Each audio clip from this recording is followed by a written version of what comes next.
Everybody, it's a flying pig. Hello, welcome in the stream tonight, guys. Thank you for joining us. Sorry I'm late, guys. Had a few technical issues and a few technical hitches here before we got going, but we are here to do the stream. Hopefully I'm coming through loud and clear. How are you all doing, guys? Thank you so much for getting in. Batman apparently took a shower in the time I was meant to be live. Sorry about that, guys. Do us a favor, though, at the start of this stream and hit that thumbs up button. Give it a cheeky little like. That's right. Smash that like on the video. And also subscribe if you're new to the channel. Get yourself involved in the live chat. We want to hear from you guys throughout the show. Obviously, get involved. And we're going to cover all the latest days Manchester United news, the fallout, obviously, reaction to yesterday's guff result, and a little bit of a sort of a semi preview of the game coming up on Tuesday night against Brighton. How are we all doing? Thank you, Naz-Fanarian, Alex Walker, Daniel Barnes, Freddie Kelly Grant, No Such Done, C Talentless, Music, Nick Pendragon, Ryan, 21 Nick P, Simon, and everybody else as well who's in here. Victor, thank you so much for joining us. Batman Night Fan, Naf, and every single one of you in there. Do drop a thumbs up and get yourself involved. So, obviously we had a proper gash result at the weekend against Southampton. Well, it's still the weekend now, but you know what I mean. Yesterday, and it was pretty awful, very demoralising, and the second half was pretty gaseous, just as the second halves have been in a lot of the games recently. It was basically a carbon copy of the last couple of games. Pretty decent in the first half, getting on the score sheet, you know, and then succumbing to inferior opposition in the second half there, and just generally bottling it, not coming out looking strong in the second half whatsoever, and just not having that longevity throughout 90 minutes to be able to have that quality or concentration or whatever it may be, taking your chances, creativity, all the rest of it, and not being a complete bunch of melters at the back as well. So we've been struggling for form. It's as simple as that. We are a bottle job club at this moment in time. Hopefully we can change it. That's what we need to do, obviously, because we're fast becoming a bloody Arsenal or someone like that. Spurs, though. Come on. Get in there, my son. So yeah, I put a tweet out earlier, you know, it doesn't matter how gash Manchester United are. You can rely on one or both of these North London bottle job companies to bottle it up even more than Manchester United. What a bunch of bottle job spuds. Let's get some fucking spud emojis in there. Anyway, no, that is a great result, obviously, for Manchester United. It really, really is. I mean, we talked about the league table yesterday after the result. And the problem is, obviously, Wolves who beat them.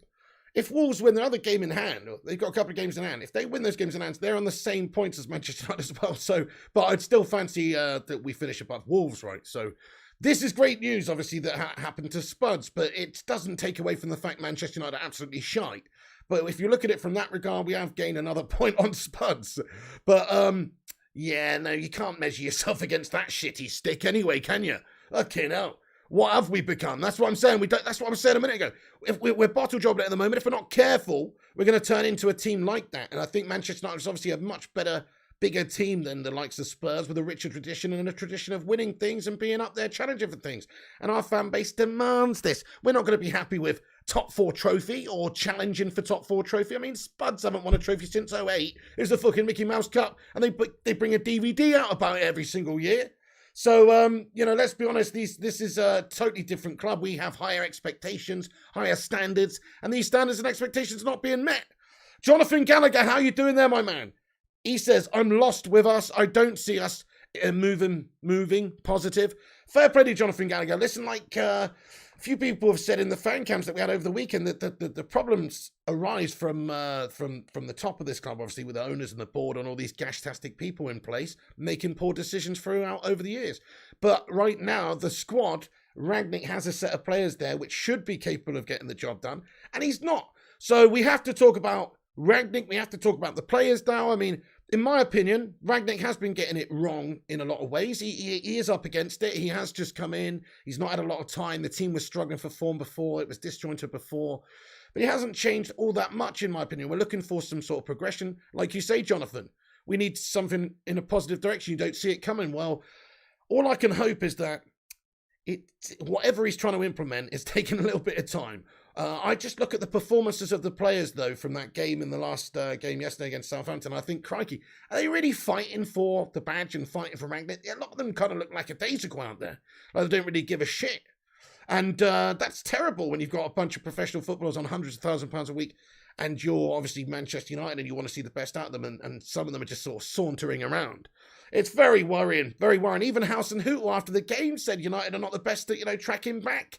We basically got a bunch of lazy bastards in there. Well, Rangnick teams are supposed to be all about this gegenpressing, all about this high-intensity football and closing down and running a lot, often working off the ball. We're not seeing any of that to the degree that we're supposed to right now. So it's just more of the same. I mean, we've pretty much just got a German Ole Gunnar Solskjaer who looks like fucking Dr. Mario instead of having, he doesn't seem to have changed much. If Fred was still fit, we'd probably be seeing McFred in the centre of the park. The human slabby fridge, Slabbington Maguire, still gets selected at centre-back. It's a joke. By the way, I forgot to say, do us a favour at the start of this stream, everybody. There's over 100 of you legends in here right now. Give it a cheeky little Bacon Brigade like spike. Smash that thumbs up on the video. Give it a like. Give it a share around on social media as well. That helps us out loads. Boost us up the algorithm and get in there. So, Rangnick, though, he's not making any favours for himself because he's just selected the same sort of players that Ole Gunnar Solskjaer did. He has made some changes. There was that time when we played the shaft German penis formation, the German Schwanz formation. And he's used different wing backs and stuff like that. But largely, it's not really too radical. There's nothing too revolutionary going on at Manchester United right now. It's just more of the same. So there's questions being asked about what impact does Ralph Rangnick actually have? What input does he have? Is this club being managed by fucking Darren Fletcher? You know what I mean? It's like we don't actually seem to have a clear vision, a clear way of playing, a clear style. We probably shouldn't have at this stage when he's only been in here for a little bit of time. But we should probably be able to see some inklings of what we're trying to do, some sort of progression, some improvements, just something. But we're not really seeing anything. We've had 3 draws in a row now against proper gash teams that we should be dismantling pretty comfortably from United's point of view. I mean, look, Burnley's always a tough place to go, right, and get a result. But you see Liverpool do it yesterday, and yes, it's a scrappy game. They get a 1-0, whatever, but they still do it, don't they? They still did it. And that is what United cannot do. We just can't seem to get the better of these teams we should be getting the better of right now. We're lacking that ability to sort of use our extra added quality we've got in our teams. So we've got chock full of great players, but there's something seriously fundamentally wrong with the team and the confidence, and you can see that. But, Middlesbrough, that 1-1 draw, the draw against Burnley, the draw against Southampton, 3 gash draws in a row. The same sort of thing going on in every single game, the same sort of change at half time, the same sort of, team that's being selected here. Ralph Rangnick, in my opinion, has been getting it wrong. That's just my opinion. Now, yesterday, obviously, I was very angry with the result and the continued result, I was angry. I still personally think that we need to get somebody in the summer as a new coach. I'm just going to be honest with you guys. I know a lot of you want to give him a chance, and I will give him a chance because he's here until the end of the season. We know he's not going anywhere between now and the end of the season, so he's in a luxury position that he can turn everybody's opinions round. Any of the doubters, such as myself, who personally think that, is he really the guy? Such as Paul Scholes. Paul Scholes is somewhat of a doubter too. I mean, his comments after the game yesterday pretty much insinuated that this guy hasn't been managing for years and he's just been in a sporting director role. And is that really the type of manager that Manchester United need? Or do we need somebody that's been in the trenches, in there actually doing the job with experience over the last few years to a high standard? It's a bit of a strange appointment. It's a good appointment, obviously, for the long term. If you're talking about, can he do stuff for this club in a consultancy role or in a football directorship role, anything like that, I believe that he can. But it's still a bit of a strange appointment in general. But we're not going to talk about that. He is here as the manager. He's going to be the manager until the end of the season. But I do think that Manchester United are probably more than likely going to move on in the summer with somebody else, and he's going to obviously go up into that consultancy role in the club, and then we're going to see somebody else come in. I just hope it's not Pochettino. We're going to talk about potential managers and stuff a bit later on. There's some sort of news and murmurs about that. But come on, we have to address it. So just at this moment in time, I'm not talking about now, because right now he's not going anywhere, and he does deserve time, and he is going to get time. That's the most important thing we have to reiterate right now before I ask this question, is he's definitely staying until the end of the season. He's definitely going to have that time to do what he can with the team between now and then. But what he's done so far, in my opinion, is mediocre at best. And so for that reason, I just want to know, what is your opinion in the summer? Rangnick in or Rangnick out? Has he done enough to convince you in this time, that he should be the manager taking us into next season and being given the transfer budget? Let's face it, he's not had much much say in what's going on in terms of around him. Players have been going. He's also not signed anybody. Surely he would have wanted to sign players. He's not been allowed to sign players. So he hasn't exactly been able to shape this squad in that sense. But he can still make more smart selections based on the team form and what they've been doing and individuals within the team. Surely he can. Let's go into the chat just quickly and see what you guys are saying about that. Hey, Jonathan Gallagher, thank you so much for the €2 super chat there, Don. He says, no matter the manager, he can't motivate these players. Fair point. I mean, I do think United at some point this summer, or we're going to have a mass exodus of players here, Jonathan, mate. We've got to get rid of a lot of these gash, overhyped, overpaid, prima donna melts. That's why I'm sort of, talking about players like Maguire being dropped, being sent away. He needs to be transferred back to Hull City or wherever the book would have him, in all fairness. Maguire could be maybe sold for a dirt cheap price. Nobody would have him, but you never know. Newcastle might be muggy enough to think about it, considering they've got all the money in the world. There's Leicester City might have him back because they're a bunch of melts. But other than that, who would have him? But still, somebody like that. And then there's other players as well who would definitely be leaving. Players like Edinson Cavani. Fabrizio Romano's given us an update on that previously about it. Just on Cavani, I think it was yesterday, said Edinson Cavani is expected to leave Man United in June as a free agent. His priority will be to try and experience in La Liga. Spain could be his next destination, but Cavani will only decide in the coming months. River Plate not even an option for Cavani's future. So he's definitely leaving. Pogba's more than likely to be leaving. I think, Pogba's not definitely leaving. And I suppose Cavani's not definitely leaving either. If he gets what he wants between now and the end of the season, and if he's offered a decent contract to stay, if Man United want him, maybe he would stay. But United need a changing of the guard up top there in terms of forward players, in my opinion. Hey, Jonathan, thank you very much for that, bro. Out, says Wiggy. Hey there, Devils United. How you doing? Great to see you in here. Rory and Cheryl TV, Lord Reptile, Victor, Chris Burns, everybody. We've got Wiggy says out. Rangnick in, says Madhouse. The guy at Brighton. Yeah, he's a decent. You mean Potter, right? He's doing decent. Rangnick maybe, says Dean. In, says Rory. Dirty says Rangnick get to Fook. Okay, well, look, this is my deal with Rangnick. He's not had a lot of time. He's still, even between now and the end of the season, not really going to have a lot of time with this squad of players who are a bunch of prima donna melters, and probably a lot of them don't deserve really to be in the side right now. But he's got to make the right selections of the team. He's got to get them being, coached in the right way and playing the right sort of football between now and the end of the season. If he does that, then I'm sure everybody's opinion who is in there that says maybe Rangnick out, such as myself, to be honest. I'm not saying Rangnick out now. No, not now. There's no point now. But in the summer, listen, if it continues as it's been, and the fixtures are only getting harder, then, I'm not interested in this. I'm going to be totally honest with you, but he's not had a lot of time, and it is a lot down to these players. And if you did see a mass exodus of players in the summer go, a lot of these players that have been underachievers, underperformers, leave this football club, then you might see fresh legs come in. You might see a new approach. You might see a big upturn in United's form. So I'm not ruling him out. I just think that maybe there's bigger, better candidates who actually have that key experience at top level for what we need. Guys, there's 200 of you in here. We're 20 likes away from 100 likes. Let's see if we can smash 100 on the stream. Hit the thumbs up button. Give it a cheeky little like if you haven't done. It's free.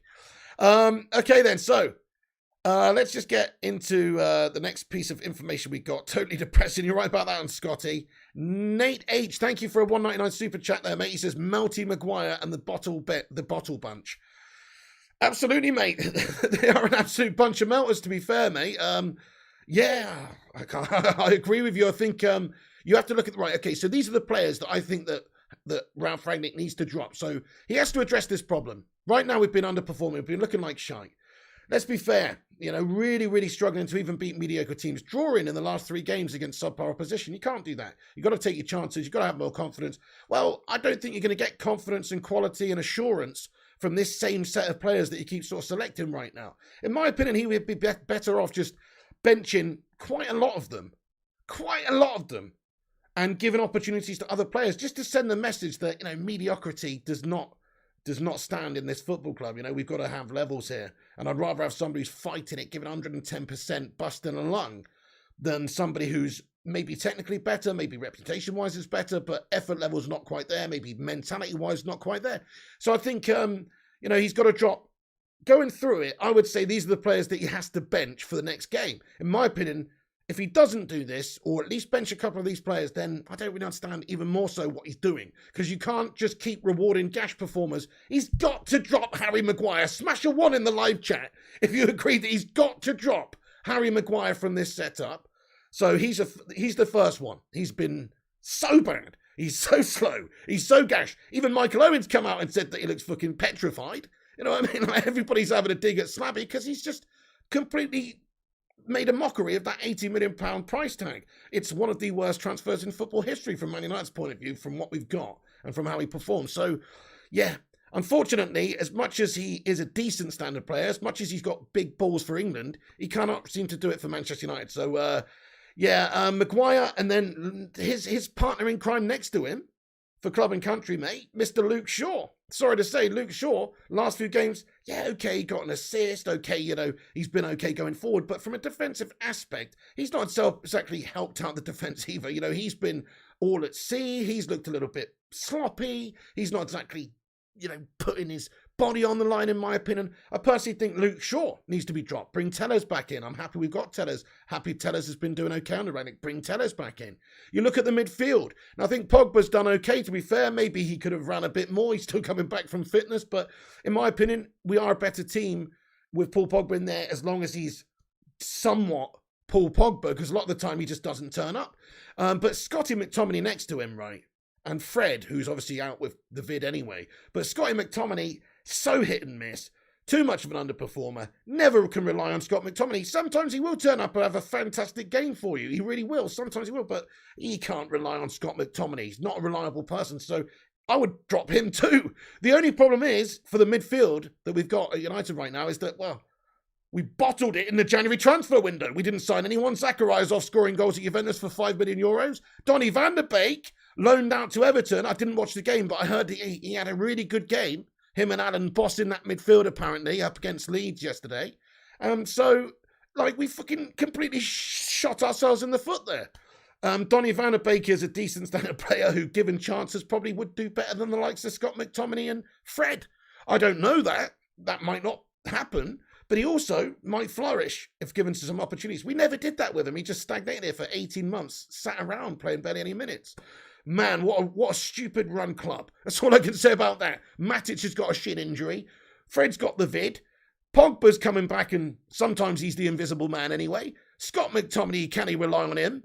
And who else is there? I mean, we got obviously some youngsters that could come in and do it. You know, I'd like to see the likes of Mejbri given some opportunities, but look, me, I mean, and Garner is obviously on loan and players like this, but I mean, what a stinker.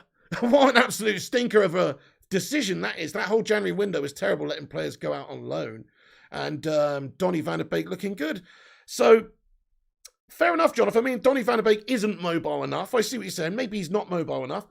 But guess what? Fred's mobile as foot, but his balls are not very pinpoint, are they? They're not the most mobile. The only direction they go into is the opposition's feet, mate. You know what I mean? So what would you have? Every player's got strengths and weaknesses. Paul Scholes wasn't the most mobile either, mate. He used to fucking scythe people down with sliding tackles and stuff. He wasn't, you know, it's like he wasn't great in that department. But guess what? He could run the show in midfield with his passing ability, with his vision, with his control. And United are lacking that word control right now. So I actually think, it's a bad decision doing that. I agree, Devils United. We have 4 midfielders. Bad choice letting Donny go. Yes, I agree with you.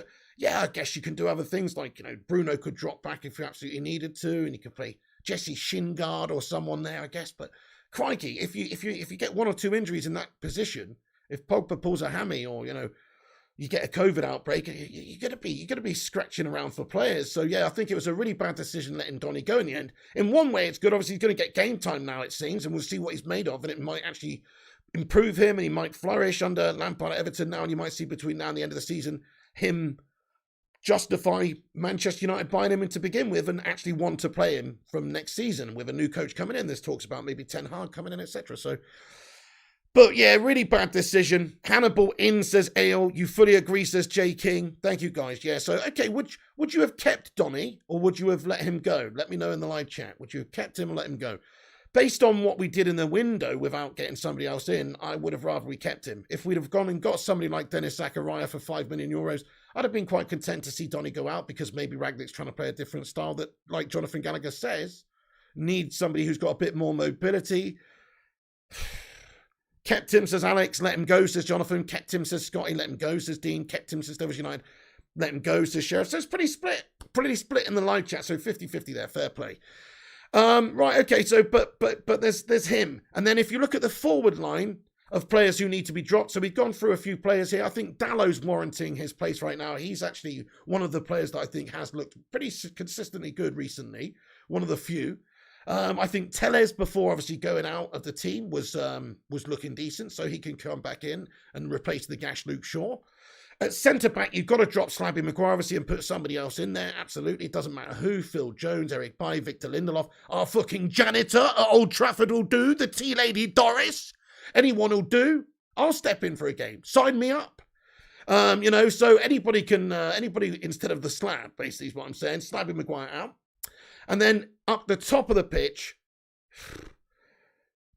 well, Sancho's looking good at the moment. That's a positive. That's one of the positives from Manchester United's recent form, is Sancho's actually looking good. So he deserves his place in the team. On the other side of the pitch, though, Marcus Rashford, to me, he needs to be benched. He needs a reality check.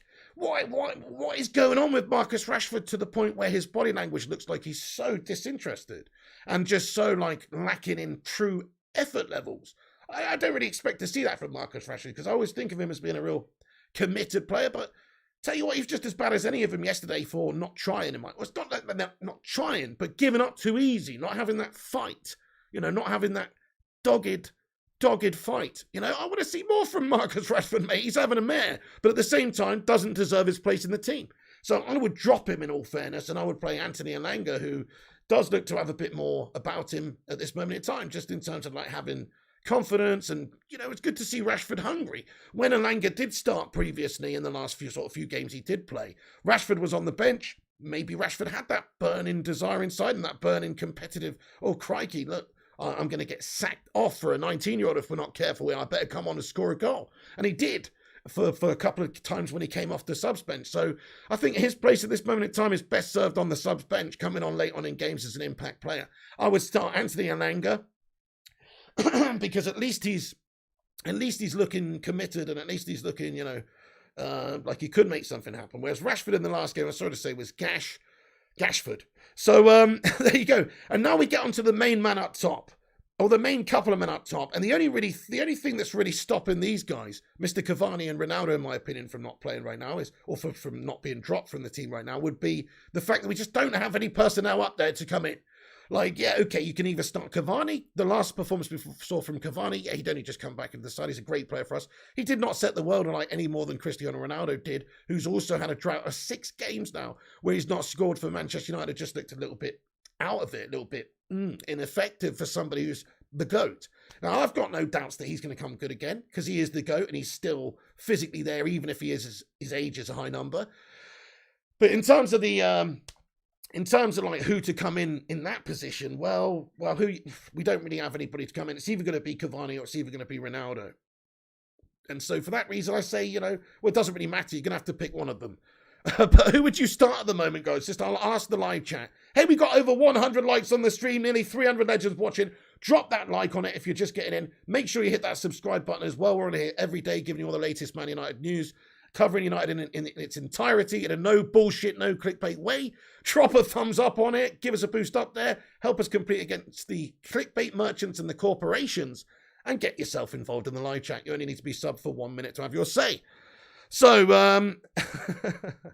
fair enough. I mean, Cavani and Elanga, says Mikato. Elanga, says Sheriff Bullet. So you'd actually drop Ronaldo and play Elanga up top there. So who would you have coming in on the wing then? Would you still play Rashford on the left and Sancho on the right? Or actually, as they were, interchanging the other day. So, yeah, I guess so. But I don't know. You've got Cristiano Ronaldo there. You've got Cavani there. How can you not play them? It's just something going on mentally with these guys. You saw the lack of confidence. If Ronaldo was confident, he'd have banged that chance where he rounded the keeper. In fact, I got some comments from Ralph Rangnick on that, in fact. And Ralph Rangnick just basically said, in regards to Ronaldo, it's not really his fault. The team's just sort of gashing up around him. That's not what he said. Sorry, let me see if I can get you the exact quotes here. But he basically, he was pretty much just saying that, that because of the team not taking their chances, he would rather the team was not taking their chances than the team not creating enough chances. But he said, obviously, it's not good for Ronaldo, but it's the whole team. It's not just Ronaldo, is basically what he was saying. And it's true. The whole team is not firing. And Ralph Rangnick, he knows that they're creating the chances because we've had a lot of chances, like both in the FA Cup game and, of course, the Burnley game and all these chances. We've had opportunities to win those games, and we've just completely bottled it. So, yeah, I mean, it's not a problem with creating chances. It's a problem with finishing them off. Confident Ronaldo, rounds the keeper and absolutely bangs that one in. Bangs it in raw. Okay.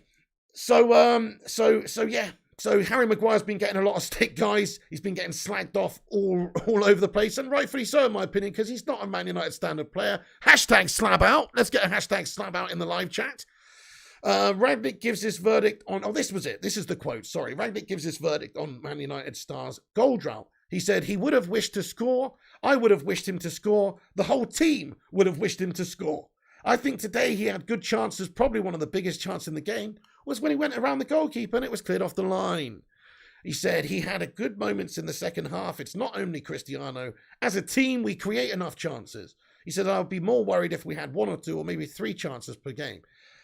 Okay, so I see what you're saying. Other than actually finishing off these opportunities, there hasn't been there's not been a problem with creating them. The problem has been finishing them off. Ronaldo in that game against Middlesbrough was so toothless in front of goal, but he was in the positions to score a lot of goals. We missed a penalty and all the rest of it.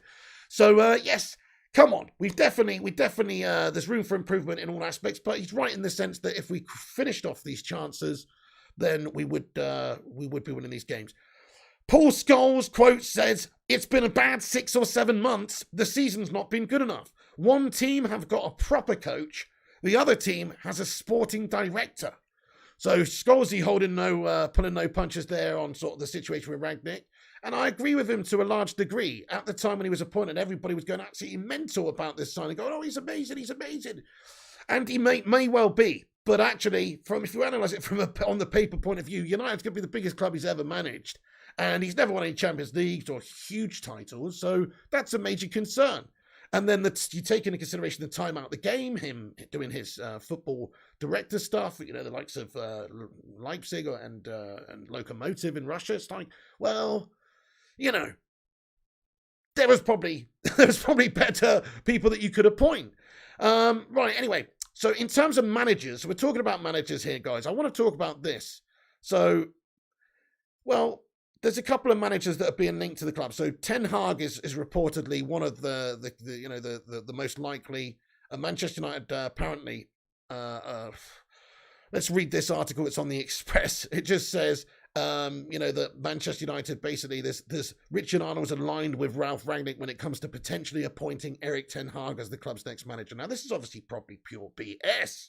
How does anybody know this? But the fact is, there's rumours that Ten Hag is being linked to the club, obviously, in the summer. Somebody with a total Dutch football style that could maybe get the best out of certain players at Manchester United that this current regime and the previous regime couldn't get the best out of. I mean, people like Donny van der Beek, for instance. There's actually an article on there as well about 5 players who Manchester United already have that would be perfect for Ten Hag. Jadon Sancho here, you've got Ahmad Diallo apparently would be another good one. Mejbri, these young talents at the club, Dallo, that he can develop, and Luke Shaw apparently. Listen, I don't know, it's a bullshit article, but I'm just saying. Apparently there's a lot of players here, that Ten Hag would be able to get the best out of. I'm not going to profess that I've watched a load of Ten Hag football. All I've seen from Ajax is them in the Champions League this season and previously, and they look good. So, I think stylistically it would be good for Manchester United. Also, there was a little update earlier here on a cheeky little man, goes by the name of Laurent. And here it is from Fabi Romano a little while ago. Laurent Blanc has parted ways with Qatar Stars League club, Al Rayyan. He's no longer the manager. Former midfield Qatar under-23 coach Nicolas Cordova has been named as the new manager. So, I'm not saying Laurent Blanc, I'm just saying there's lots of people maybe available in the summer that could be on a short list. There's Pochettino, obviously. There's Ten Hag, Laurent Blanc, Luis Enrique. Obviously, he's got the World Cup and stuff coming up, but he's another one that's on the list. I'll ask you guys, who would you like to see if Ralf Rangnick wasn't to stay beyond the summer, which at this stage is speculative. We know that he did just sign on in an interim capacity and that his contract runs out at the end of the season. And so for that reason, there's a likeliness that he is going to go. Plus, we haven't exactly had the best start under Ralf Rangnick here. If he was doing absolute bits, then we'd be talking about Rangnick staying already for next season. He's still got time to change, everybody's opinions or make everybody fully on board and get this United side where we should be. But he's going to have to do some really good things against some of the tougher teams in the league. Ten Hag says Pete Morris. Hey, Zamiasi, thank you very much for the super sticker there, bro. Appreciate you, man. A couple of super stickers coming in then for Zamiasi. Sue, can we get a Sue in the live chat there for saying thank you very much? It's a cup of wine. Thank you very much for the cup of wine, mate. And also, how's it going? Super sticker from Zane. It's going, mate. It's going. Thank you very much for asking, Zane. I hope you're doing well tonight as well. Thank you very much for getting in there. He says, Arsenal to finish fourth. Up the Arsenal. Zane, we can agree on one thing today, mate. Let's all laugh at Spurs. The Spuds got absolutely chipped by Wolves. So, yeah, get some laughy face emojis in there for the Spuds. But anyway, Zane, I can't see Arsenal finishing fourth, mate. I'm going to be totally honest. Stranger things have happened. If you look at the league table right now, you're in the hot seat, aren't you, for finishing fourth? Well, listen, there's a long way left of the season still. But you're in the hot seat. We're not actually, West Ham. But then again, you've got the games in hand. So you've got 2 games in hand on us, and you're only 1 point behind us.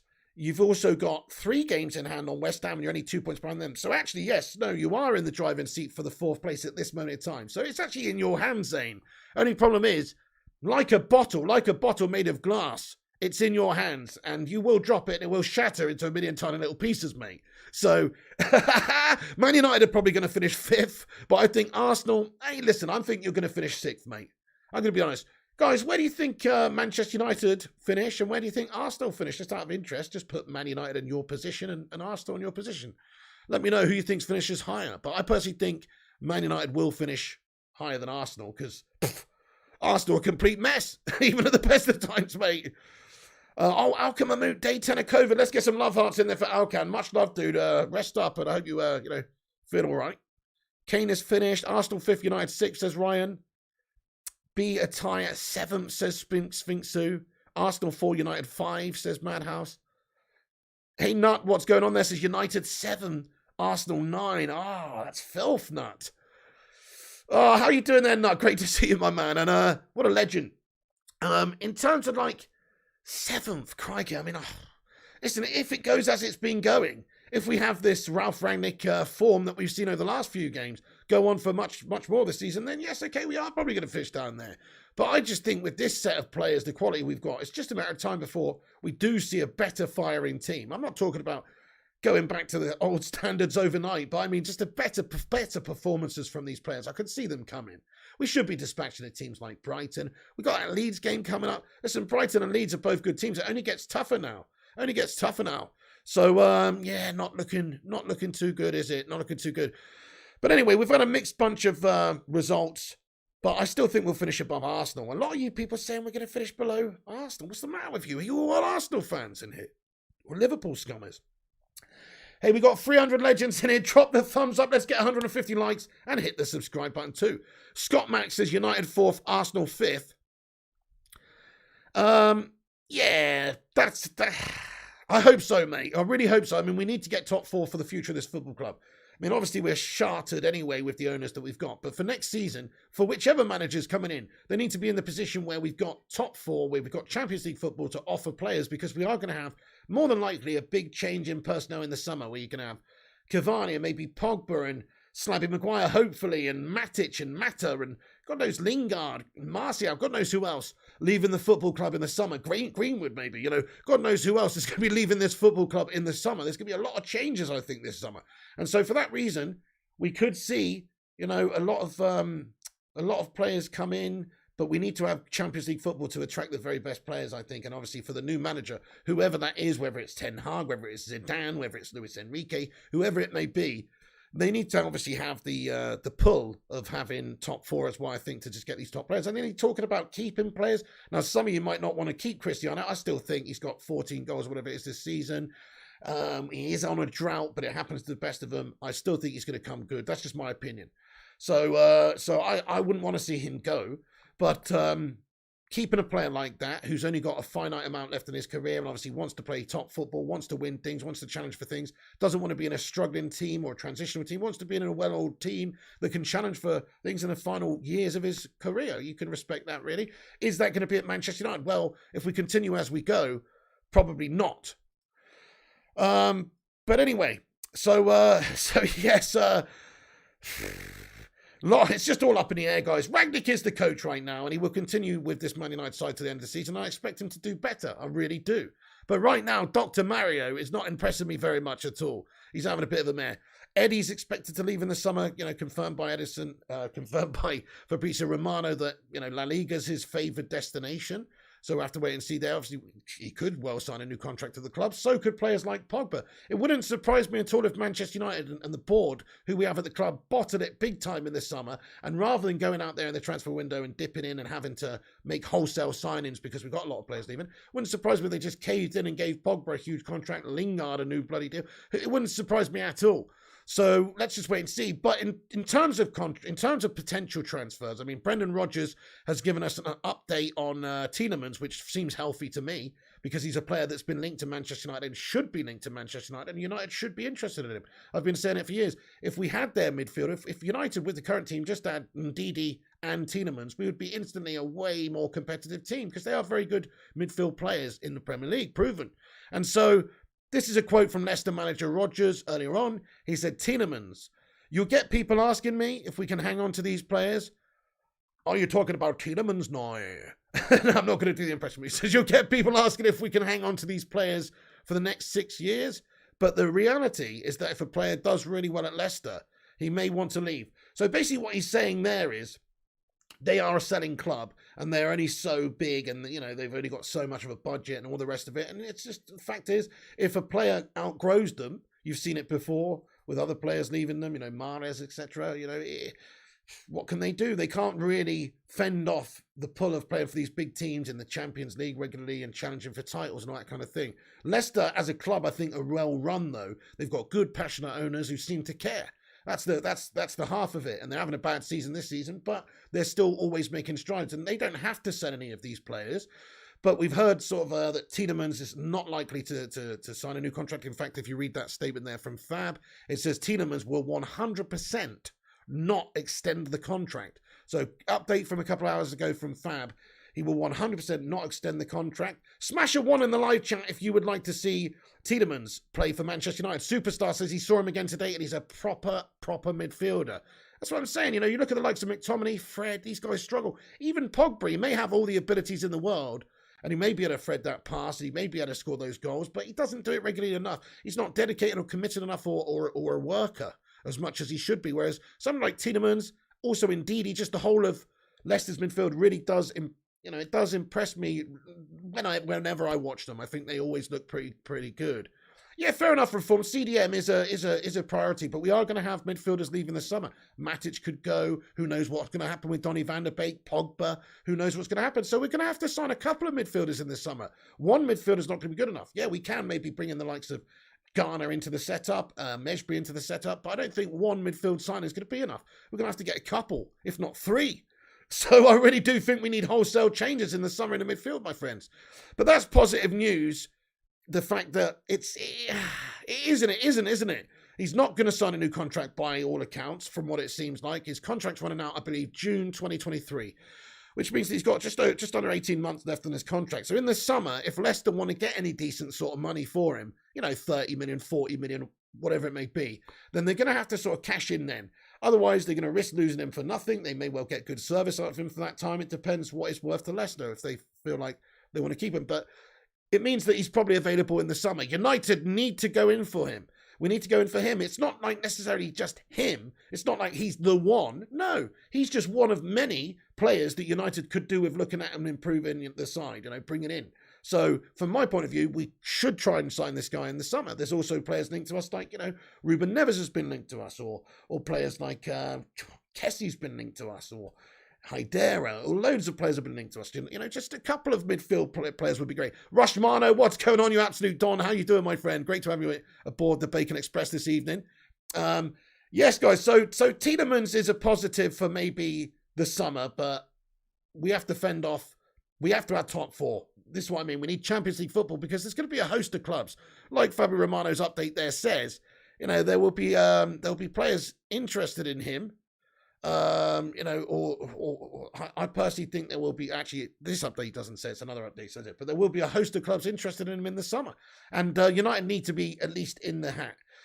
Problem is, if we don't have top four, teams like whoever, Chelsea or the other top teams in the Premier League, or even clubs abroad, would be more favourable proposition for them to go and play for if they've got Champions League football. Man United need to have Champions League football, so crikey, not looking good, is it, if we can't can't get it done this season. Also, in terms of the centre-back position, I think that's a position we're going to have to strengthen in the summer as well. How shite is Harry Maguire? Proper Poodoo Magoo.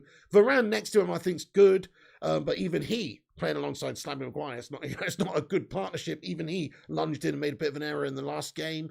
And but he has been more solid, I think, than any other of our centre-backs this season, apart from his injury issues, which is always going to be a concern and always something you've got to deal with, because he is injury-prone. But somebody needs to partner this guy. We can't have a human, slabby, fucking tombstone partnering him at the back. We need to have a proper player. I mean, I'm looking at this update earlier as well from Fab, from 6 hours ago. Shout out Fab, by the way. It's just a Fabi Romano update show, this one. No, but here's another good update from Fab on Jules Koundé, a player that we talked about in the summer that we said, hey, maybe we should go for this guy who's got pace and ability on the ball for a centre-back, Chelsea have Jules Koundé as their top target in the summer list, as reported days ago. Not the only candidate, but still appreciated after deal collapsed with Sevilla last August. 65 million euros, so that's what they wanted last summer. I mean, crikey. I mean, it's just so frustrating. We're not linked to... I don't see us signing a player like this, but it's somebody that we should sign. Somebody like that who's young, who's looking impressive, who's got pace at the back. I think that French connection at the back there, bit of Koundé Varane action, that could actually work pretty well for Manchester United. And it doesn't have to be just him. There's other players that we need to sign. I mean, let me ask you in the live chat. Let me make that a bit smaller so we can see the live chat more. But if you could sign one centre-back, realistically here, for Manchester United in the summer, well, who would it be? I think this guy would be realistic, but the problem is there is obviously competition from other teams again. And United aren't even realistically in there because of what he costs, and we're just a cheap-out club these days. Or probably because we spent £80 million on a fucking fridge, and the warranty's void, and we can't get our bloody money back on him. De Ligt, Bailly's an interesting shout. You think just stick with Bailly's in games? Respect. Well, I do rate Bailly. Oh, no, sorry, it wasn't you who said that, was it? Wait, hang on, sorry. The chat's absolutely going mad here. Wait a second. Koulibaly, Ben Godfrey, De Ligt. A lot of people saying De Ligt. Yeah, I mean, that would be a great signing, to be honest. I think that would be a good signing for us. It's just somebody who could maybe establish a really good centre-back partnership for years with Varane. That's what we need. We've got decent wing-backs. I don't think we've got, anybody could say we've got the best wing-backs in the world. Last season, Luke Shaw was tremendous, but this season he's showing what a fucking bang average player he is again. Tellers is looking decent, but, he's not getting any team of the years. So, Manchester United, of course, could do with strengthening those wing-back positions. Dallow's great for the future. Wan-Bissaka's great defensively, but not fantastic necessarily going forward. So that position's not the best either. We've actually got a lot of positions in the team that could do with strengthening. Oh, De Ligt is a Mino Raiola client, isn't he? Sack that one off then. No, that's the thing. He represents so many people, that man.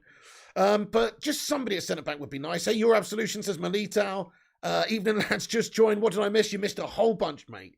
I'm probably not going to say it all again, but if you want, at the end of the show, you could go back and watch the show again. Guys, do drop the like. We're just getting in here. There's a lot of legends in here tonight. Thank you for joining the show.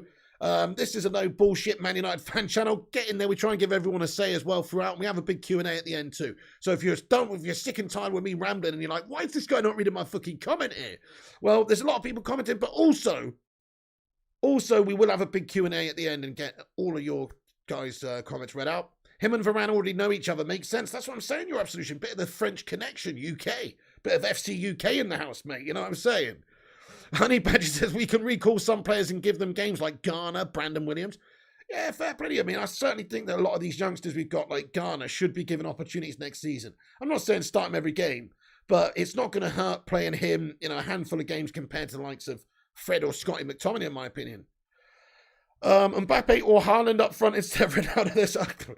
There's no way of us pulling off a signing like that right now, mate. They want to go, in all fairness, I love United. United, to me, is the greatest club in the world, but if we're being honest from a football point of view right now, it's not. And so, no, none of those top players. A few years ago when Fergie was here, we would be linked to those players, realistically, but they're going to go to the clubs that are winning titles and winning trophies. Maybe. The only way I could see us pulling off a signing like Haaland, if the Glazers really wanted to go whole hog and spend the money, is if we won the Champions League this season. Fair enough. If we won the Champions League this season and finished, respectably in the Premier League and won the Champions League and we started to come and turn into a beast team, on paper, it's still a fucking amazing place to go and play your football, isn't it?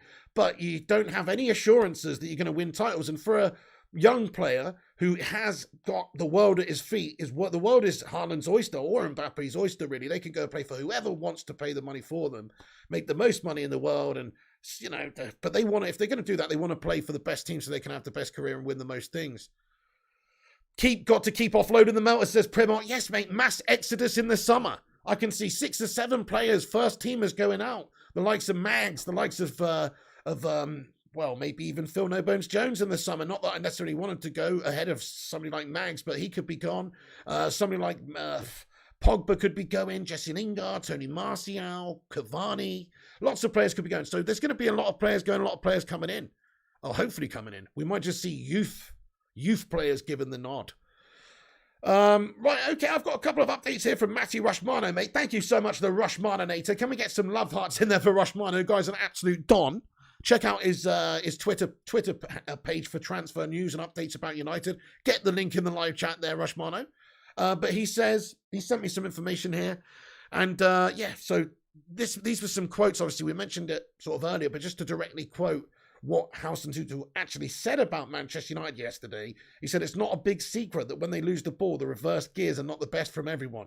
So yeah, he did say, that Man United are not great at tracking back. We don't put in the shifts. Why are these players not putting in the shifts? Fundamentally, that should be the first thing they're doing.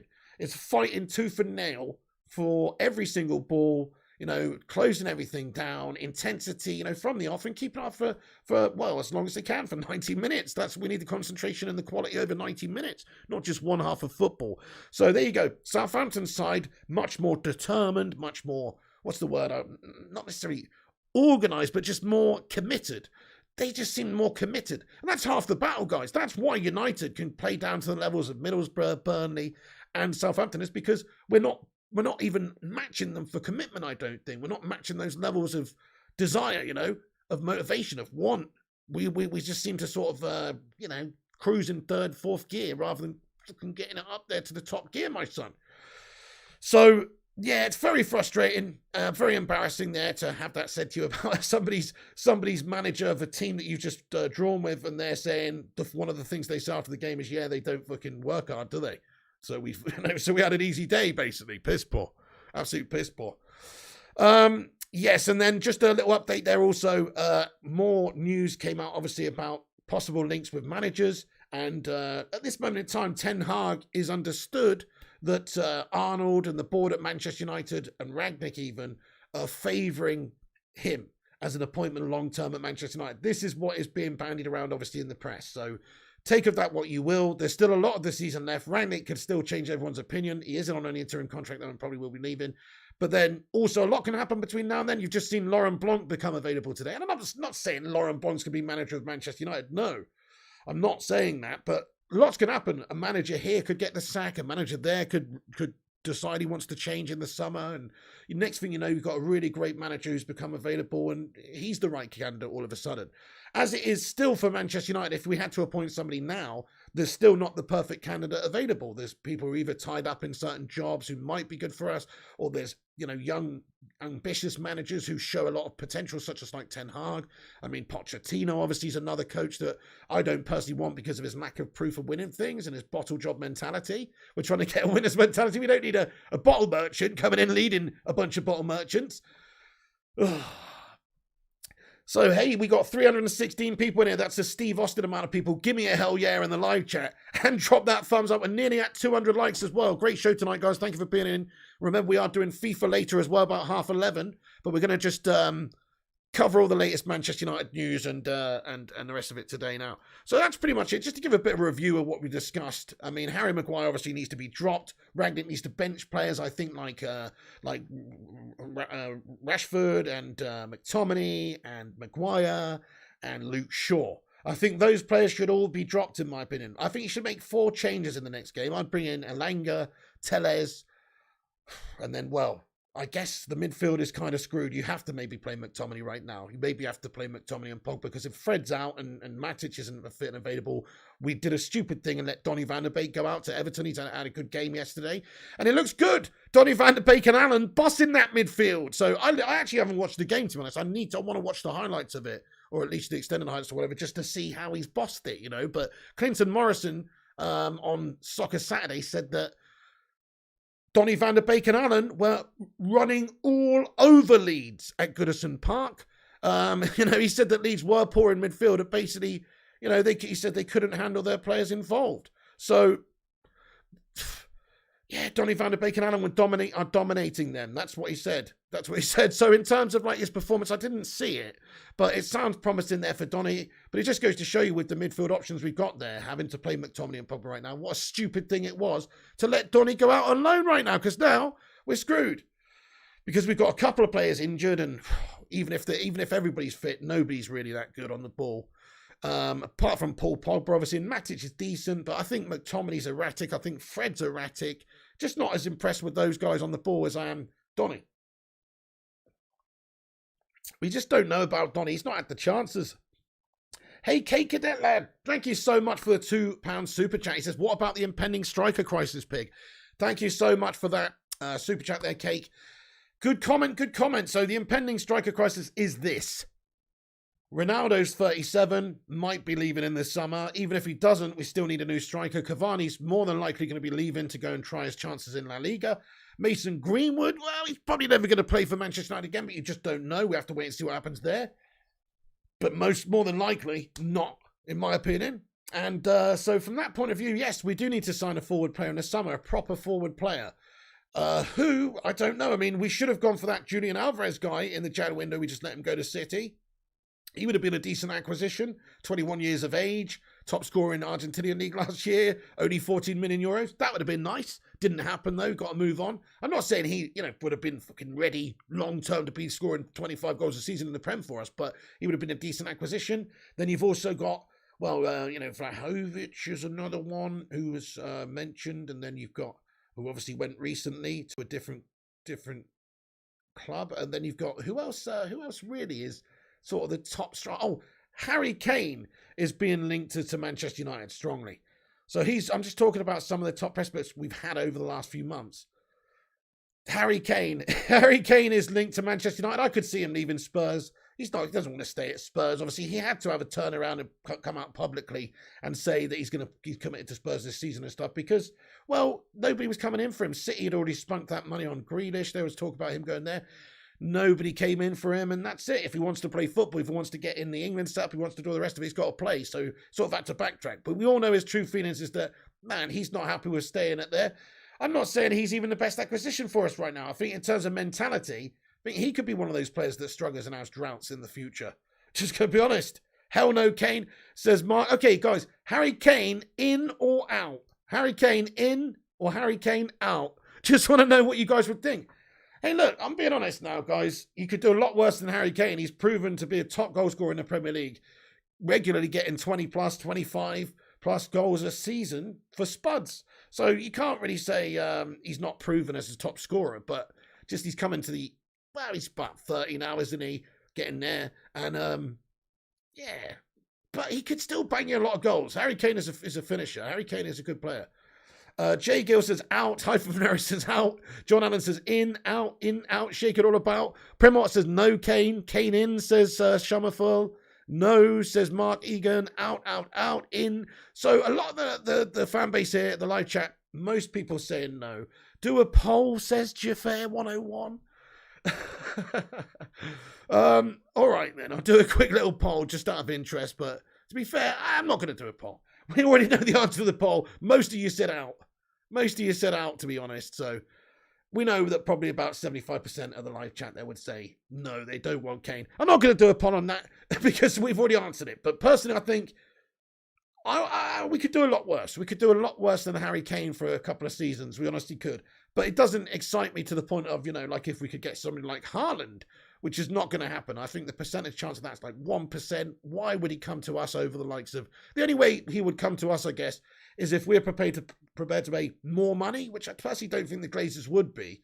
And I also don't know if even then he would come, because I'm sure other teams, whether it's Real Madrid or Barca or PSG or any of those teams, I'm sure they'd all be lining up, queuing up to try and sign Erling Haaland. So from that point of view, I just don't see Manchester United signing him. Kylian Mbappe was mentioned a moment ago by somebody in the live chat. Never going to happen, mate. United would never be able to do that at this moment in time, unless we won the Champions League or did something monumentally mental. Thank you, Aaron. He says, smash a like for the pig. Yes, do drop the like on the video if you get it in. It's good to boost it up there. Mark Wallace says, no one wants to deal with Levy. Good point. New young striker coming, I hear. Who you think he'll get, says Aidan Feeney. Well, let's have a look at... I don't know. I don't know who we'll get in terms of a striker for the future. We do need to... in my opinion, we could do with actually signing 2 forward players in the summer. I know we talked about needing to sign 2 midfielders, a centre-back, and maybe a wing-back as well. But I still think that's all true. We're probably going to have 6 or 7 players go out in the summer. So I think we need 6 or 7 players coming in this window. I think it needs to be a big summer transfer window. I don't think it will be from the Glazers. But I think we need to have that if we want to be competitive next season and just fill all the problems we got in the team overnight, so to speak. We'd have to sign 2 midfielders, 2 forwards, 1 good young hungry up-and-comer to replace Mason Greenwood, and 1 experienced vet goal-scoring machine to, maybe replace Cavani or Ronaldo, potentially. Depends. If Ronaldo stays, if Ronaldo's banging the goals again, then maybe he can still be the Don for us up top for another year, and we just need to get that youngster in. But I think, really, that's the position we need to look at getting a couple of players in the team. Then again, you've got players like Elanga coming through, but I like him where he is at the moment. Cavani only plays when he wants this superstar. He was really good for us last season, but lately he's just not had a lot of game time. I don't think he's had the ability to get into a proper flow. Not to the extent of, say, Donny van der Beek, but the same sort of thing where he just didn't been in and out the side. He's had an injury here. He's been off to South America there or whatever. Like Lingard was, or has he? I don't know, wherever he's been. Primos says, can't be wasting 400k a week on another 30-year-old striker. Only banks us only 12 goals. Yeah, and Harry Kane is a bit of an injury-prone melt bag as well, remember? Like, we've still got a couple of injury-prone players at the club. Do we want to add another one who might pick up a knock and be out for half the season? Sleeping Dragon says he doesn't excite. That's United's transfers failings right there. Unless they're £100 million superstars, they aren't good enough. And then the fans moan when they don't live up to their price tag. Hey, don't quote me like that, Sleeping Dragon, and say that. That's actually not true at all. He doesn't excite me not because he's not a £100 million superstar. He doesn't excite me because, well, he's having a bit of a gas season. He's pushing, what is he, 30 now? He's getting beyond his years. I mean, Harry, he's still young. He's still got a couple of good seasons at the top. He's injury prone. He's probably going to be out a lot of the games throughout the season like he has been for Spurs over the years. So in terms of value for money, plus they're probably going to want a lot of money for him, a shitload of money for him, right? So when you add all that into it, that's why it doesn't excite me. It doesn't excite me. Like I said, he's a goal scorer. He's getting you 20 plus goals a season guaranteed. That excites me. But I would be more excited by somebody who's a younger prospect. They don't have to be a superstar. We could find another gem, if you could get another great youngster, another whoever, I don't know. Ole Gunnar Solskjaer, another Ruud van Nistelrooy for 19 million off PSV Eindhoven. That would do nicely. It doesn't have to be like Mbappe or Haaland. It just has to be a good United player. Somebody's going to be good. I think we've done that too much recently. Signed players based on what? A season or a reputation or just a knee-jerk decision. People like Pogba, people like Maguire, Lukaku, these huge signings that we've made for big, big money. They've just been on a whim, really. There's no real basis to them, I don't think. We need to look more at what United need. We need more players with pure grit and determination who more understand the United spirit, the United way, and fight and have that United mentality. I take a player like Carrick or anybody like that, Darren Fletcher, somebody who's got the mentality, who's got the fight in them, who's consistent. That's what United need. We don't need players who have big reputations and big names and excite people and are superstars. No. Give me a cheeky little Nemanja Vidic from Spartak Moscow for fucking cheap change and he's a beast all day. You know what I mean? United need to find these players. You need to get these players. They are out there. They are out there. Other teams seem to find these gems. Other teams seem to sign these great young players. Jack Newman says, would you take Laurent Blanc as manager? I mean, not overly, mate. I mean, what's his club? Obviously, he's managed France and stuff like that. What's his club? He's been managing out in Qatar. What's his club experience here managing, my son? Just want to have a look, see. Teams managed Bordeaux, then France. Obviously, PSG, for a good few years. They're very successful at PSG. Got to be said. But now he's been managing in Qatar. I mean, it's just, again... He's not the right candidate. At least he's got some links to Manchester United. Obviously, he's played for Manchester United. But in terms of, is he the perfect candidate for Manchester United? I mean, no.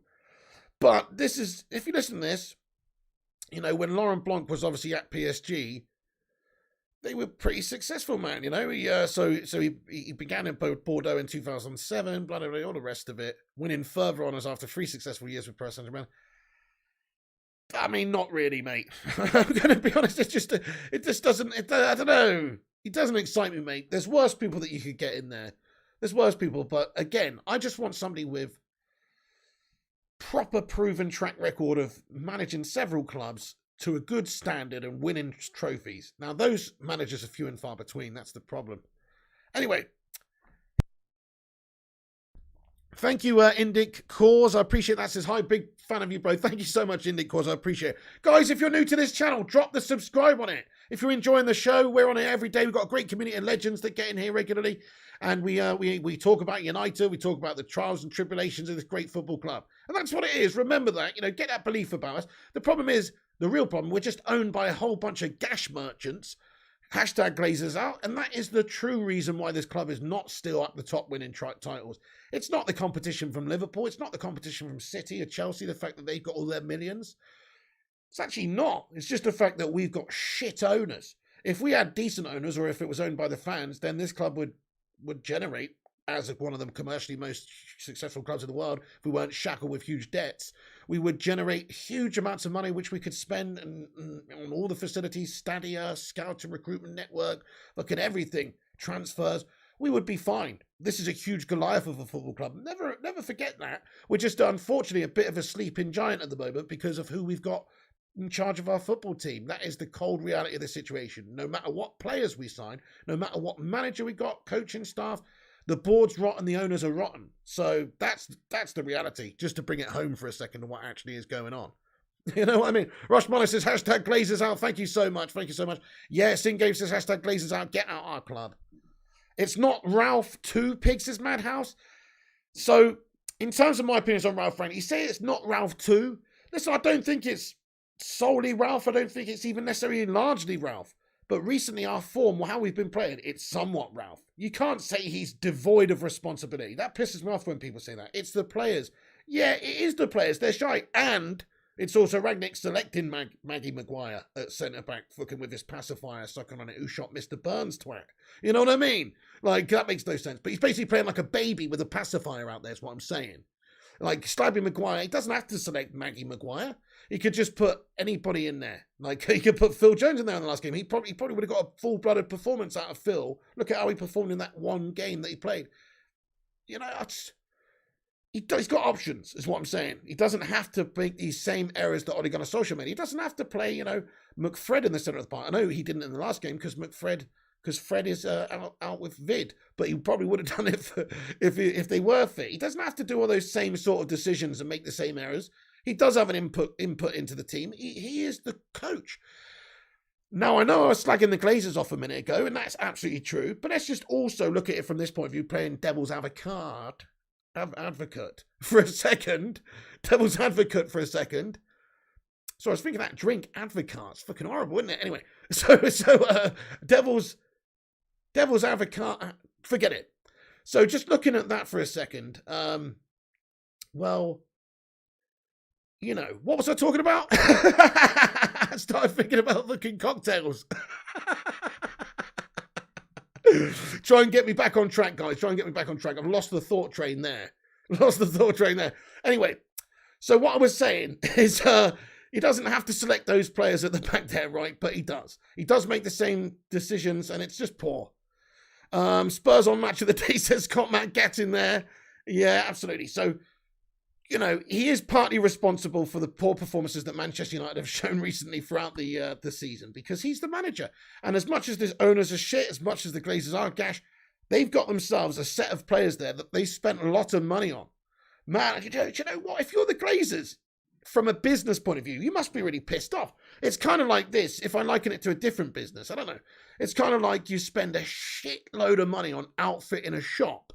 Like you've got the best of everything, in this hair salon, say. You've got your best curlers, you got the fucking best straighteners, you got the best blow dry machine, whatever. But, you're in the fucking middle of an absolute gutter. I don't know. And nobody, or you're just living in a bald man's world. That's what it is. And so no bastards coming in to cut your hair. That's what it is. To get their hair cut at your salon. So you got all the fucking equipment there, you need it. But it's not working, mate. It's not a functioning salon. That's how I sort of feel about it, Manchester United. We have got all the equipment there that we need, really, apart from the midfield shit.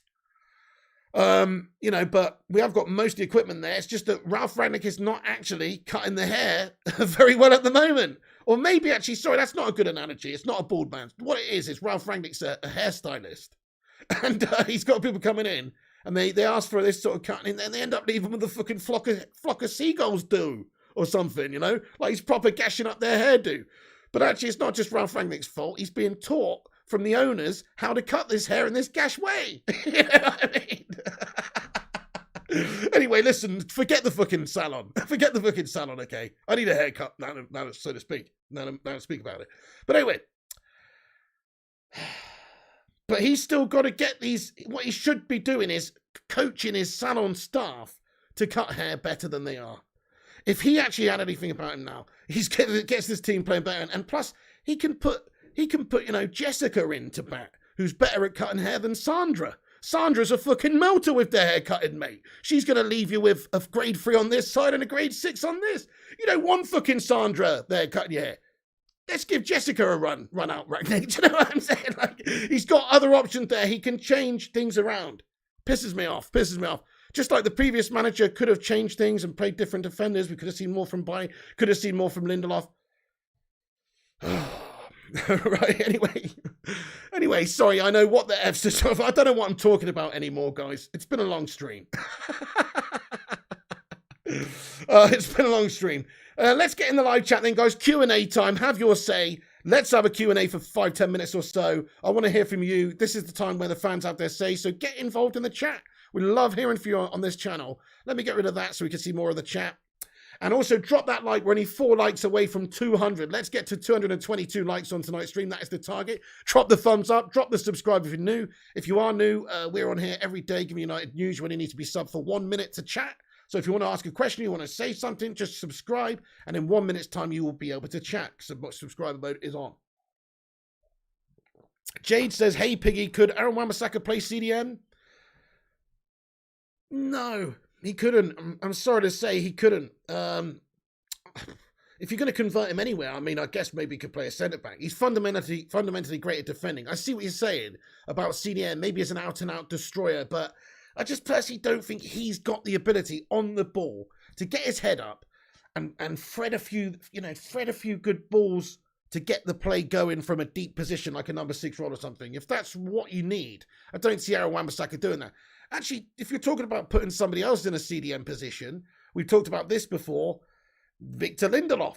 He's not exactly the paciest, but he's not the slowest either. He can pass the ball around. He can spray the ball around lovely. He's got a very good eye for a long-range pass or that kind of thing. If you're talking about converting somebody, then, maybe him, but we need him for centre-back right now. He's actually improved a lot, Victor Lindelof, this season. He would be my man to go to right now. Lindo and, of course, Varane is the 2 centre-backs that I would choose right now. Who's your centre-backs, guys?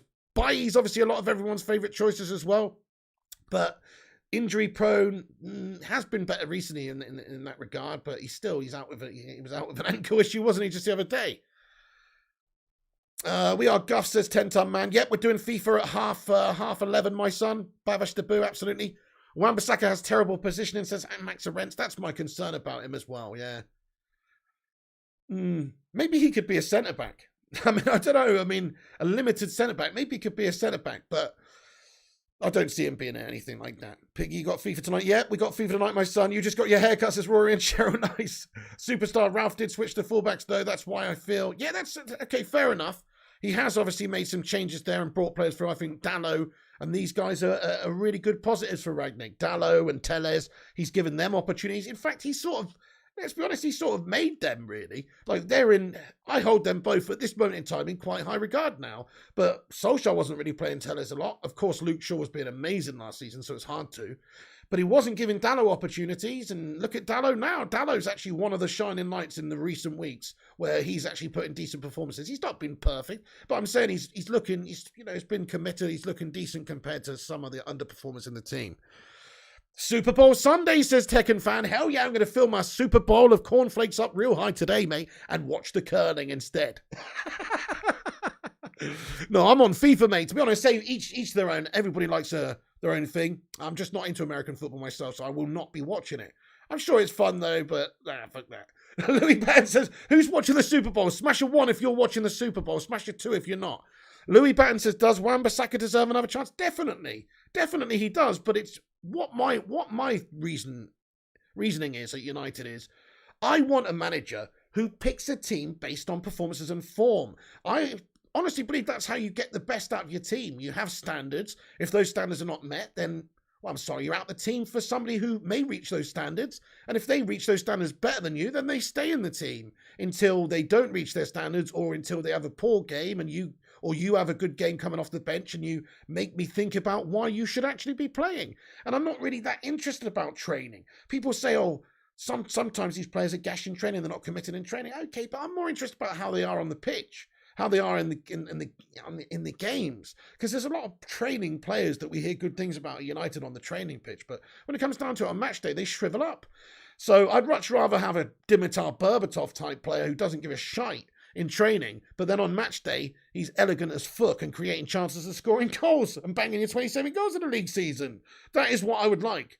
So, I'd rather just somebody based on form being selected in these positions. So I wouldn't give Aaron Wan-Bissaka the nod now, no, but he's still a great option to go to. Dalot deserves his place in the team right now, but Wan-Bissaka, what a great defensive option to have. A lot of ones coming to live chat. Fair play, a lot of you guys watching the American football right now. A few twos coming in here. You're watching the pig. Thank you, Jaden Peter. Get in there. We've got 300 legends watching the pig right now. I really appreciate you all tuning in, guys.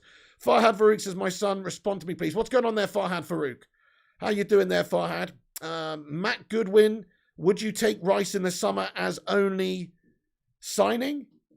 No, not as our only signing. I think that's a decent option, isn't it? It's a good signing. But again, huge money involved with that deal. I think we need 2 midfielders, we need a centre-back, and we need a striker, minimum. That's 4 signings, minimum. And actually, if we want to fully address the issues we've got in this team, probably another wing-back, and probably maybe even another midfielder or another forward. In all fairness, just to be sure, because there's going to be a lot of players leaving in the summer. Pogba maybe going, Lingard, Martial, Cavani, I'd sell Maguire. There's going to be a few players going for sure. Definitely, a lot of players going. So we need signings. Brady still playing, says Scott Mack. What? 208 likes, says Rushmano. Get in there, everyone. Thank you so much for dropping the like. Ronaldo had 14 goal involvements in 17 games under Ollie and Carrick. but only 3 in 10 under Ralph. Ralph's tactics are stifling him, says Ryan. Mate, just look at the last 6 games, mate. Fair point. Who got more out of Ronaldo when he first came in? I mean, that's a stupid way to put it, actually. I don't mean that. I mean, obviously, Ollie was the only one here, but who got more out of him? So far, Ronaldo, Ollie or Rangnick. I mean, it has to be Ole Gunnar Solskjaer did get more out of him. So, we'll see, mate. We'll see. It's easy to forget that players have been good previously in the past, in the recent past, such as Luke Shaw, Wan-Bissaka. Oh dear. Excuse me. Luke Shaw, Wan-Bissaka. Wan-Bissaka was one of our more solid players last season and the season before. I genuinely believe that. This season, though, he's just been shite. Rashford's been decent for us in the past, scoring 17 goals, I think, one season, didn't he? This season, he's been shite. Bruno Fernandes, the Portuguese Magnifico, under Ole Gunnar Solskjaer for an extended period of time. I'm talking 18 months of pure, raw, unadulterated Portuguese Magnifico stuff here, where he's just bossing games, looking more or less consistent and brilliant for that whole time. Solskjaer got him performing well, but Bruno's not performing right now at this moment in time. So, I think it's just one of those, isn't it? Some players will not really be too happy about the fact that Ole Gunnar Solskjaer left. If they were favoured by him, he is a club legend. You know, Ronaldo was signed by Ole. He knows Ole from the past. Now, all of a sudden, Ole's gone. Now you've got this German Dr. Mario coming in, mate, with his capsules and his pills and potions and changing things up and, you know, just different approach. And did you really want that guy to begin with? And who the fuck is that guy to begin with? And, you know, Ronaldo and Rangnick, they don't know each other, mate. You know, and all the rest of it. There's a lot of players now that are probably just like in a bit of turmoil, to be honest. I'm not saying their key factor is trying to win things and be a good team. That's what them should be interested in. The manager obviously is important, but it's going to be secondary. They want the right manager who's going to be the best for them. But I can't see these players really getting, really fighting tooth and nail for this current manager. Can you? Someone just said Sancho's a flop, says George. I mean, statistically, if you look at his stats this season, they're not that impressive because he's come into a struggling team. The team's not been firing. Nobody's stats are impressive this season, really, anyway, for a start. But Sancho's stats are not that impressive because he was played all over the place by Ole. He was in a struggling team that's not firing, and it takes a little bit of time to adapt to the Premier League. Let's be honest, coming from the Bundesliga, you've seen much more mature players come over and struggle to do it in the Premier League, but they can do it in the Bundes. Sancho's going to adapt. He's going to have to take a little time to adapt. It's a more physical league. It's a better standard, I think, overall. And so for that reason, it's going to be harder for him. If he was coming into a firing team, I've said this about a week ago in a video, but I'll say it again. If he was going into Manchester City, if Jadon Sancho signed for Man City instead this summer, and he was slotted into there, and he's played all the amount of games that he has for us and given the same amount of game time that he was for them, just with how they've been performing as a team overall, I'm sure the team would have picked up a lot more of the slack, and because of that, he would have been benefiting from it. He would have scored more goals, he would have got more assists, he would have gotten more in better positions. The ball would have been in his possession a lot more because the team is obviously just more well-oiled and able to control the games much better than Manchester United are. So for that reason, he's struggled in a struggling Manchester United team. You can't deny that. But just recently, he's shown what a player he is. And I think the last few games, he's been one of the shining lights. We've only had a few real positives from the last few games, and he's definitely been one of them.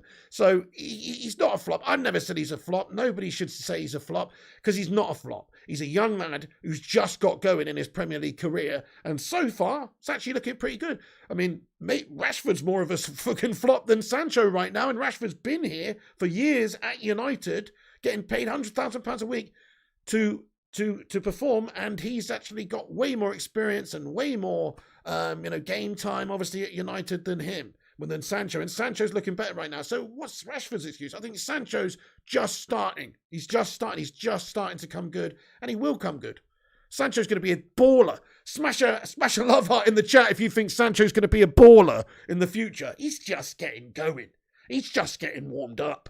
Okay, now people forget, but a couple of years ago, 2 years ago, when he was 19, people were talking about this kid in the same sentence as people like Kylian Mbappe and Erling Haaland and these sort of guys.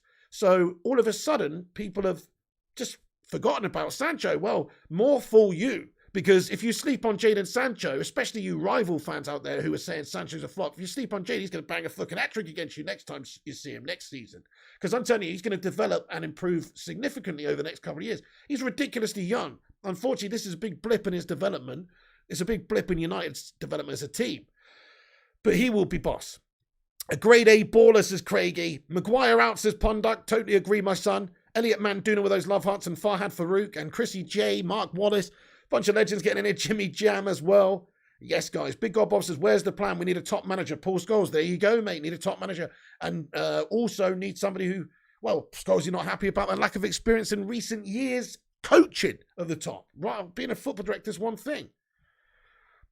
Maguire out. Couldn't agree more. Akira-san says some great players as well as cheap players. Roberts from Burnley, Sensi from Inter, Politano from Roma, Lenormand from Sociedad, Wilson from Fulham, and Bolo and Milic, all for the price of Maguire. There you go, mate. There you go, mate. What value for money can you get for Harry Maguire? Well, if you can get all those players, you can get a whole team better than, a few good players there, definitely. Politano. You know what I'm saying? Rushmano says, subscribe to the channel. Yes, please do hit that subscribe button. Thank you. Daniel Barnes says, hi, Piggy. How you doing there, Daniel Barnes? One of the channel member legends. Kate Cadet says, but Logan, what is wrong with our club? What's going on? How can we get players to play to their potential? Well, it's got to come. This is what I was that's what I got sidetracked from earlier, wasn't it, guys, when I lost my train of thought. So Ralph Rangnick, obviously, has got to get this set of players. That's his job. Roy Keane, as he says, that's your job. Your job's to get the best out of the players. That's your job, to manage the players. And so whoever is in front of him, whether it's a good team or a bad team, he's got to manage that team, get the best out of them. House and Hootle's obviously getting a good amount out of Southampton, who have got a lot less gifted players, technically, or certainly reputation-wise. I know they've got some ballers, Brozier's looking good, etc. But still, on a piece of paper, Manchester United outweigh Southampton, 4-1 in terms of quality. So his job as manager is to get this team performing, and he's not at the moment. So he's got to do that, my friends. He has to do that. FIFA stream last night, so I only had a few hours sleep, obviously, before the watch-along. The watch-along was at 12:30 yesterday. I ended up actually, it took me fucking hours to edit, or not edit, but upload and edit and stuff, and I was putting stuff on TikTok and stuff. I didn't finish until like 10 p.m. or 9, nearly 10 p.m. And so by that time, I thought I was shattered. I have a little nap before I do a FIFA stream. It turned into a sleep. And I ended up just sleeping for hours. So, yeah, sorry about that, guys. But we're doing one tonight. Martial's footwork is better than CR7. I remember his skills were almost Messi-like, says YouTube 15. Yeah, I mean, when he was coming up, he was very, very impressive. I don't know what's quite happened with his progression. I wouldn't go that far, though. Big God Bob says, the GOAT. Haaland's coming to City for 68 million. It's a done deal, says Low Fat Mo Fat. Maybe. Thank you, Rushmano. Says, great fan cams, Pig. Absolutely, guys. Yeah, if you haven't checked out the fan cams from the game, please do. They're on the channel. Just go to the fan cams playlist or check recent videos. Check all the fan cams from the game. We've got fan reaction outside of the stadium for the result yesterday. Do check it out, guys. Come back and check out all those fan cams. Smash a like on them and comment on them and just show them some love. Can you imagine we turned down Kalidou Koulibaly for 85 million and bought in Maguire? Oh, tell me about it, dude. Club is run like a Greek tragedy. I hear you, Jarvis Cocker. Ronaldo, please go to PSG. So you don't want Ronaldo anymore? Well, fair enough. I still give him a chance. Who else did the Neymar SBC? Oh, yeah. Okay, we'll do that tonight. Loving the fancasters sing games. Thank you so much, bro. The K Cadet says, I still don't understand Real Madrid, PSG, Barca. They all pay mad wages too, but they don't have the problems we have, says the K Cadet. I mean, PSG have got the same problems we've got, mate. They've got a bunch of overpaid, overhyped prima donnas not performing that well and not winning trophies like they should. So they've got similar problems. Barca are pretty gash at the moment, for them, really. And even Real Madrid, I mean, I don't know if that's a really good example there, Kate, because I think all of those clubs are having a bit of an issue right now, mate. You said we don't have the same problems they do, but they're having some issues, bud. Anyway, not as bigger issues as ours, because I think our league's more competitive, to be honest, but still. Fancams is a great watch. Thank you, Jaden Peter Karamalis. What we saying about Slabhead, says Ryan Winner. Don't rate him, mate. He's an absolute gashy breeze block mess up. Yeah, no. Sell him in the summer, mate, for as little or as much as you can get. Doesn't bother me. I'd happily see him go to Leicester for 25 million or Newcastle United for 30 million. Let's sell him. Surely one of those teams would have him. I genuinely think if you said, you phoned up Eddie Howe, you phoned off Newcastle, and you speak to them, you say, hey, would you take the slab for 40? They might go, we'll have him for 25, or 35. They go, 30, 32, done. You might just be able to get a cheeky little deal done. He's not United standard. Who's stupid enough to pay the wages? Well, a team who's got unlimited funds maybe would be nice. Hey, we got 222 likes. That is the target reached. Thank you, everyone, for hitting the thumbs up button on this stream. You're a bunch of legends. Appreciate you all for getting in. Don't worry, we're getting him, says Farhad Farouk. Ronaldo to PSG, I bet you 69%. My Phil Jones shrine. Dude, imagine that. Messi and Ronaldo playing at PSG. Oh, nice one, Aaron. Thank you very much, dude. What's that? Oh, it's a fan cams. Nice, mate. I'm popping that to the top. Yes. Do check this video out, guys, at the end of the stream. In fact, I'm pretty much going to wrap this one up now. I've just seen the time. We've got to get back on here shortly for FIFA. FIFA stream in 45 minutes or so. Come back, check out the FIFA with us, hang out, we're going to have a laugh. Come and tune in. But obviously, that's pretty much the United news now. I'm not going to repeat myself. I'm pretty much going to end it there. But you can come back after the stream. And you know, if you're just getting in here, watch it from the start. I'll give you all the latest updates and stuff. I just made a lot of my opinions throughout the show about the current situation if you want to know. But anyway, once again, Mark Wallace, John Allen, 25 or 30 minutes for Harry Maguire is worth 50p. I mean, you got us a great comment, John Allen, and you're right. Getting 25 or 30 minutes is going to be tough to convince people to pay that. And he's on 180 grand a week. It could be a Phil Jones 2.0 situation where because of his wages and his price tag and stuff, he's just priced out the market. Poisonous Nut, have a good one, my lad. Jonathan Gallagher, we can't dominate at 45 minutes, a full 90 minutes, because we just got a bunch of melters, Jonathan Gallagher, to be honest. That's what it is. We should keep Bailly, I think, out of the two of them, J. King. He says, should we keep Bailey or Maguire? I'll keep Bailly all day, mate, out of those two. Sell Mags, keep Bailly, but buy another centre-back as well. Pay Newcastle 10 million to take Captain Magoo, says Madhouse. Oh, Maguire market value is no more than 15 million.